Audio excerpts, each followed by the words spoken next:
بسم اللہ الرحمن الرحیم۔ توبہ گناہوں کو جڑ سے مٹا دیتی ہے۔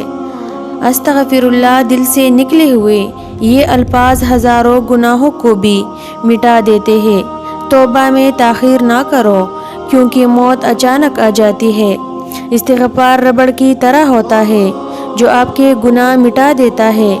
رسول اللہ صلی اللہ علیہ وآلہ وسلم نے فرمایا، اللہ تعالیٰ فرماتا ہے، اے میرے بندو، یقیناً تم شب و روز گناہ کرتے ہو اور میں ہر طرح کی گناہوں کو بخش دیتا ہوں، اس لیے تم مجھ سے استغفار کرو، میں تمہیں معاف کروں گا۔ اللہ کے رسول اللہ صلی اللہ علیہ وآلہ وسلم نے فرمایا، جب شیطان کو جنت سے نکالا جا رہا تھا تو اس نے رب سے کہا، میں تیرے بندے کو اس وقت تک گمراہ کرتا رہوں گا جب تک ان کے جسم میں روح رہے گی۔ اس پر اللہ تعالیٰ نے فرمایا، میں اپنے بندے کو اس وقت تک بخشتا رہوں گا جب تک وہ مجھ سے استغفار کرتے رہیں گے۔ توبہ ایسا دروازہ ہے جو موت کی ہچکی تک کھلا رہتا ہے۔ جی چاہتا ہے زندگی 2 سجدوں میں گزر جائے، ایک سجدہ شکر، دوسرا سجدہ استغفار۔ ایک الگ سا سکون ملتا ہے جب اللہ کے خوف سے استغفار کے آنسو آنکھ سے نکل آتے ہیں۔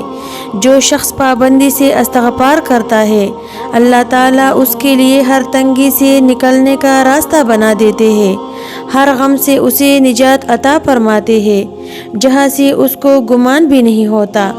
رسول اللہ صلی اللہ علیہ وآلہ وسلم نے فرمایا، اے لوگو، اللہ تعالیٰ سے اپنے گناہوں کی توبہ کیا کرو، کیونکہ میں اللہ سے ایک دن میں 100 بار توبہ کرتا ہوں۔ جو شخص گناہ کرتا ہے پھر وضو کر کے نماز ادا کرتا ہے اور توبہ و استغفار کرتا ہے تو اللہ تعالیٰ اس کے گناہ معاف کر دیتا ہے۔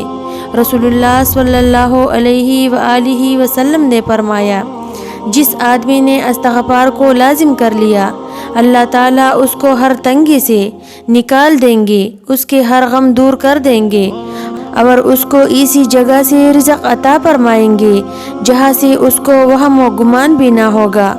استغفار سے بند تالے کھل جاتے ہیں، تنگیاں دور ہو جاتی ہے، اللہ تعالیٰ راضی ہو جاتے ہیں، حالات بہتر ہو جاتے ہیں۔ استغفار کی کثرت رزق کو کھینچ لاتی ہے۔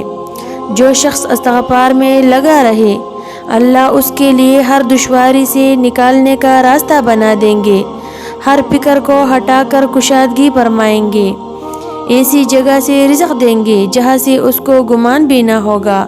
توبہ کرنے سے انسان ایسے ہو جاتا ہے جیسے اس نے کبھی گناہ کیا ہی نہیں، تو یہ چانس بس تب تک ہے جب تک سانس ہے، اس کے بعد صرف دردناک عذاب ہوگا اور پچھتاوا رہ جائے گا۔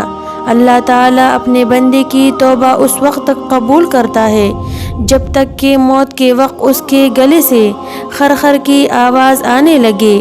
اگر آپ اس ویڈیو کو ایک بار بھی شیئر کر دیں تو آپ سوچ بھی نہیں سکتے کہ اللہ تعالیٰ سے کتنے لوگ معافی مانگیں گے۔ ویورز، اگر آپ کو میری ویڈیو اچھی لگی ہو تو پلیز لائک، شیئر، سبسکرائب ضرور کریں۔ جزاک اللہ۔